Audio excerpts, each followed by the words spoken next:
What's going on? It is a beautiful Sunday out here in Waterloo, Ontario, Canada. I figured I'd bring you along with me. It's a Sunday and it's right before Christmas. So happy Christmas, happy holidays, Merry Christmas, all that good stuff. And show you a little bit of a day in the life looks like for me. As a business owner who also has a full-time job, my life can be a little bit hectic. But with that said, I try to build kind of a routine that works for me and allows me to still have a personal life and enjoy the good things in life without, consuming too much of the work and building of the business and things like that. The reality is that I owned a business for many years, and I believed that I had to be at work 24 hours a day in order for the business to succeed. What ultimately that did is it drained me, took my love and passion away for it. Took away my ability to spend time with friends and family. It ruined relationships. And I'm not willing to do that again. There's no amount of money that is worth that to me. My life comes first. My personal life comes first, and money and business comes second. Don't get me wrong. I'm an extremely hard worker, and I love the things that I get to do in life. I love the job that I have that pays me full time, and I love the business that I run. So I'm very blessed to be able to do all these things, but it's taken me years of practice and learning and failing and starting over again and stuff like that to really understand that. I think people that are serial entrepreneurs just think that it's this, you have to be on this constant grind. The reality is that's not it. What are you ultimately working for? Is it worth it at the end of the day? Is the juice worth the squeeze? So this is what my general day looks like. Right now, I'm on my fitness grind again. Since I launched the business, I wasn't riding as much. I just didn't have time. Any new business, you are going to have to work overtime. There's no question of that. Don't get me wrong. But I got to find that work-life balance. So my program nowadays looks like fitness in the morning, up early, up early. I'm up at 7. Fitness in the morning, protein shake, out the door, and off to my day job. My day job is running a bike shop, so it's not like suit and tie type stuff. And then I'm on my feet all day while the skate shop is open. The skate shop is above my job that I work at. I rent space above the bike shop from the bike shop owners, and they both kind of are open at the same time. So I'm kind of working two different things. And we have, as anybody that follows along knows, we have an employee that works up there, Chris, who's amazing as well. So regular day in life: fitness, protein, out the door, coffee naturally. Because today's Sunday, it's a little bit different. The bike shop's not open on Sundays, so it gives us an opportunity to have a day off. I'm also off on Mondays there. So my Sunday looks like same routine: fitness, get my food into me, out the door, coffee, and then I go to a meeting. I don't know how long all of you have been following along. Some of you may be new here. We got lots of new followers. So I'm an alcoholic, an addict. I've been sober for over 8 years, and still an important part of my routine is going to weekly meetings. So I go to a 12-step program, and I love it. It gets my head straight, makes sure I'm not thinking crazy, and keeps me humble as possible. I need that. I need that reality check, and no different than going to the gym. If I want to stay physically fit, if I want to stay mentally, spiritually fit, I got to put in the work. So that's what I do. So coffee. Then we're off to a meeting. Then we're back to the shop for 12 o'clock to get the skate shop open. We'll be there till 4, and then we'll wrap that up, and then we'll see where the day takes us. But we still have, after that, we still have to knock out another round of cardio, and of course have dinner, spend time with the family, all that good stuff. So follow along. But we'll see if it gets exciting or not. May not be. May just be in the shop, hanging out, watching skate videos. Could be worse. So follow along. Winter mode with the old winter 17s and winter tires. That's what you got to do in Canada. But it's not looking very wintry here. This is downtown, well, we call it uptown Waterloo. That direction is the University of Waterloo and Wilfrid Laurier University. So we've got 2 universities in town, which is pretty cool. So tons of students, which ultimately helps my business a lot. Here's the company I work for. Carry tons of cool bikes, gravel bikes, mountain bikes, road bikes, hybrids, all the good stuff. Tons of major awesome brands. Been in business since 1918. No big deal, over 100 years. The downtown continues that way. We've got bars next to us, tons of nightclubs and stuff like that. And this is my little home away from home. We have our holiday hours up there. We get this bad boy open. We gotta erase the alarm.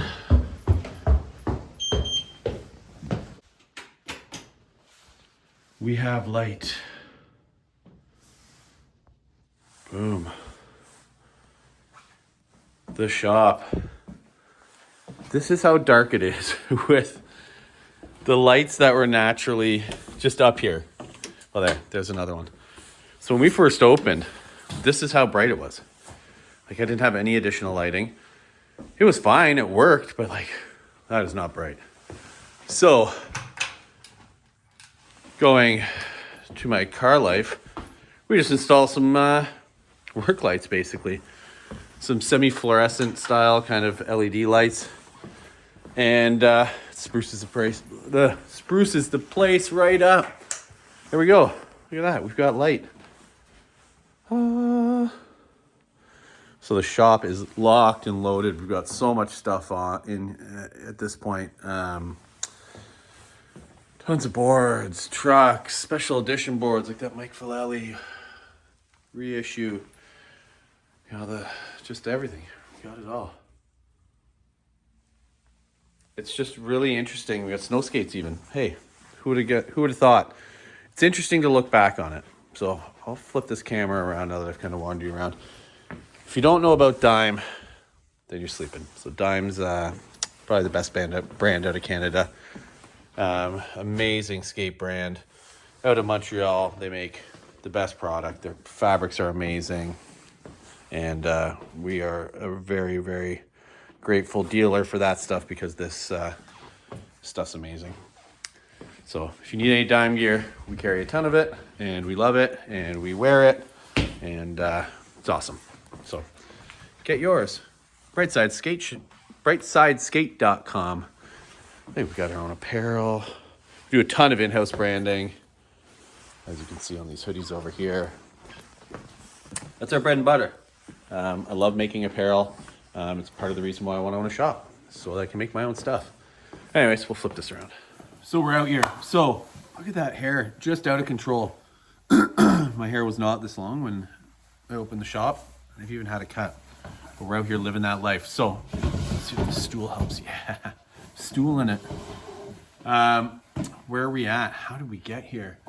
You know, it's crazy to look back and how quickly all this came together. It would have been, I want to say July of this year, and I was sitting back and kind of had some conversations with the owners of the bike shop and just how there's no skateboard shops, no core skateboard shops, no independent skateboard shops, but we didn't even have a Zoomies here. It had left town too, as Zoomies, to my understanding, is kind of rolling out of Canada. And I was like, you know what, maybe we should get back into the skateboard game. So the bike shop used to carry longboards before I worked here, back in the day. And let's keep moving stuff around here. So I'm trying to find what works best here. And so they'd dabbled in it. They'd had accounts and stuff like that. And with my expertise, I knew I could make it work with them. And so I kind of toyed with that idea. I'm like, that'd be awesome. You know, get back into it. It's something I'm passionate about and I love. And I got home and I kind of talked with my wife and I was like, why don't I just do this? Why don't I put together a little business proposal? We have this space above the bike shop that was formerly a spin and yoga studio, but the pandemic kind of killed that.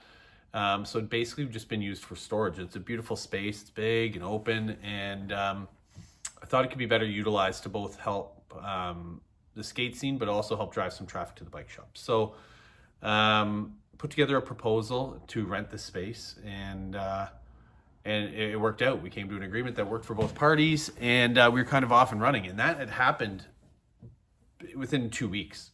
And before we knew it, it was August, and we were buying product and building out the space. And and the doors opened September 7th officially. And we had a bunch of product in here, and I had come with a specific kind of goal, and I've mentioned this before, with a budget. And the reality is that had to pivot and move. And just like any business or anything that you start new, it's not going to be this smooth ride. There's going to be changes. You have to be prepared for those. And I'm lucky because I do have a lot of experience. I've been almost 30 years in this business.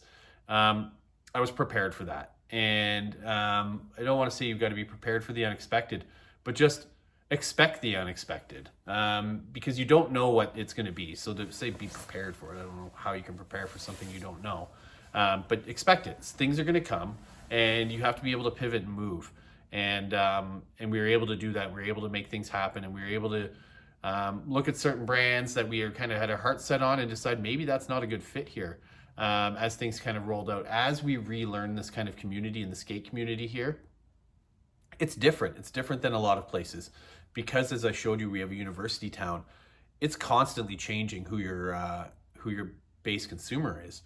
Yes, the demographics the same, but the core consumer changes. So you don't have this set group of individuals that's continually here. They're constantly leaving and coming and going and changing, which is also a good thing. So we had to kind of look around and see what was going to work best for us. And what we realized is we had to be at certain price points, and there had to be certain brands here, and to really make it work for us. When I first opened it, I had no intention of carrying streetwear or footwear. To be honest, I would have been happy with 4 shoes on the wall just so people had something to acquire in town. But ultimately, I just wanted to have boards, trucks, and wheels, because ultimately that's what my biggest concern was. If you break a board and you have to mail order one on a day that you want to skate, like, that's brutal. And the fact that between the Tri-Cities here, we have 700,000 people and we don't have a core skate shop is insane. The fact that if you need a set of bearings today, you wouldn't be able to acquire them in our town. So we had to step in. It's crazy to see how it's evolved over the past, now we're in month 4, how much it's grown, how much it's changed every day. We're moving things around as more product comes in, and we're learning the space a little bit better. It's neat to see it evolve, and it's been awesome. And as we roll up to Christmas here, we don't sell winter stuff, so who knows what winter looks like. But December, if that's anything, with the rush for Christmas, it's been awesome. And it really motivates me and inspires me to just keep pushing in the right direction. I would love to say that it's been this crazy struggle and you don't understand my grind and stuff like that. It just hasn't been. Hasn't been easy, but because I've done this before, it just kind of felt natural. My expectations were realistic, and I think that's a big thing, whether it's for business or life, is manage your expectations. The reality is that I often will play out scenarios in my head that are never going to occur, and I have to realize that and have a little bit of self-reflection to understand that I don't have control over a slow day, the same way I don't have control over a busy day. So I can't lose sleep over those things. I have to understand that they're going to come and go, and there's going to be ebbs and flows with business, and be prepared for that. All those little things you might learn in school, or those inspirational books about business and stuff like that, there's good takeaways. I don't subscribe to any of them in necessary order, or have any firm belief that any of them have all the answers, but there's key takeaways for sure. Like Wealthy Barber's got some great things. The biggest thing being pay yourself first. If you're any independent business owner, you have to do that. You have to pay yourself first and not touch that money, because if things go sideways and all that work you put in, you still deserve something out of that. So always pay yourself first. And if that's 5%, 10%, whatever it may be that you can afford to do, you've got to keep that money aside and not touch it, no matter how bad that business may need it. It's yours and you can't touch it. I'm grateful. I'm in a unique position that because of my employers and the situation I'm in, this isn't my income. This is my passion. It's my fun. It's my, the thing I just kind of love to do. I love being in a skate shop, and I wouldn't trade it for the world. So it's unique that I don't have to draw an income out of it. I can just dump everything right back into the store, and I think it reflects in all the great stuff that we have here. So store's not even open. We have to go to a meeting still. Then we have to get lunch, and then we have to do commerce, retail life, and we got to get some orders together. It's Sunday. If any internet orders come in, we can pack those and have them shipped tomorrow. We'll see. I've got to tune some snowboards. So another thing that I ended up deciding to do, I've been tuning snowboards for beginner and to professional athletes over the past 30 years. And I figured, hey, why not just throw that into the winter? So we tune snowboards here. So we do wax and sharpening, and little extra income stream for the shop to keep us busy in the winter. So do that today, but who knows? We might just be busy and I may not have a chance to do any extra stuff, but it's gonna be what it's gonna be. So we'll pick up as we head out the door. Just wrapped up my meeting. Just come out of things like that after like peer support stuff and just feel like such a weight is lifted, and you know, it's hard to explain other than that. You know, it's one of those things like, well, no different than going to the gym. You kind of dread going, and then after you're like, oh, that was so worth it. Like you feel so much better after just doing it. So I find the biggest thing for me in my life is I just got to get out of my own way and just do what I'm supposed to do, and then I'll be grateful for it. So same thing, I don't want to work out again later today, but the reality is that's what I've set out to do, so that's what I got to do. Yeah, we got a gloomy day here. I've got some people rolling through for sure to chit chat today at the shop, which is nice, and I got to work on some other stuff. So, you know what that means, I got to get another coffee. Little known fact about me is I do not drink caffeine, so I drink decaf coffee, but there's actually, in Tim Hortons in Canada, obviously we're in Canada here, the Tim Hortons coffee actually has quite a bit of caffeine in it, even though it's decaffeinated. It's got 1/3 the amount of caffeine that a normal coffee has. Who would have known? This whole time when I first started drinking, I'm like, well, I'm not drinking caffeine anymore, makes me feel a lot better. And a person told me, oh, look at the statistic on it. So I drink way less caffeine. I don't drink anything else with caffeine in it, but I find it just makes me way less jittery, anxious, all that stuff. So yeah, so I don't drink caffeine. I know it sounds kind of boring, but it's just not.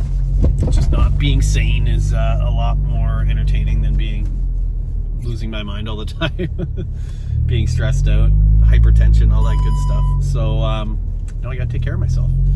So yeah, so we're gonna roll up, grab a coffee, get into the shop, get set up for big day of sales, big day of Christmas sales. So we'll catch up.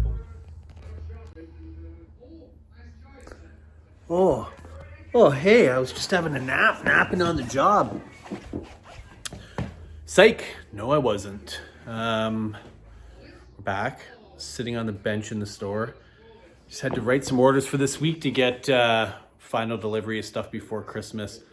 The crazy thing about having a shop this size, which under 500 square feet, is that constantly have to be reordering because we don't have like overstock and backstock. It's almost like a blessing in disguise though, because it allows us to manage our inventory a lot easier. We can visually see what's in stock and what's not in stock, and puts us in a position too to be able to turn over inventory quicker. So whenever you kind of come in, everything kind of looks new. Well, it doesn't kind of look new, it is new. So stuff's consistently moving. That's why if you kind of sleep on getting something that you really wanted, it likely won't be here when you come back because, well, stuff sells and we order brand new stuff.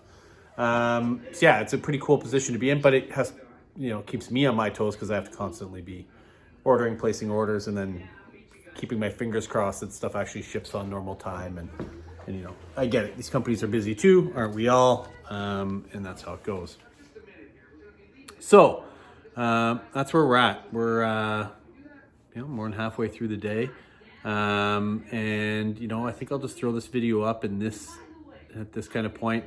The rest of my day right now, I still have to do 40 minutes of cardio, 45 minutes. We'll probably end up doing an hour just because once I get in the zone, I just kind of keep going. That will be this afternoon or this evening.